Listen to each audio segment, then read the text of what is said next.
রাসূল সাল্লাল্লাহু আলাইহি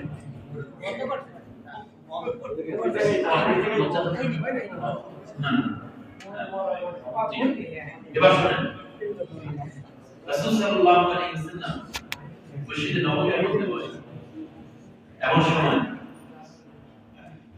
এক আরবিয়ান আছে, আরবের একবারে কি মানুষ, সরসতা টাইপের মানুষ আছে না, এখন মুসলমান হয়নি, কিন্তু নবীর কথা এত মর্যাদাপূর্ণ, এত সওয়াবপূর্ণ, এত আমলযোগ্য হৃদয়ের মধ্যে গিয়ে লাগতেছিল।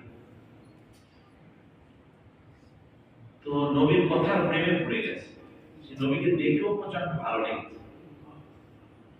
ওনার কাছে এটা একটা স্বপ্নের মতো যে কিছু একটা পাচ্ছে। একটা পর্যায়ে ব্যক্তির পেশাবের চাপ আছে, মানে গ্রামের বাসায় যদি বলি বুঝে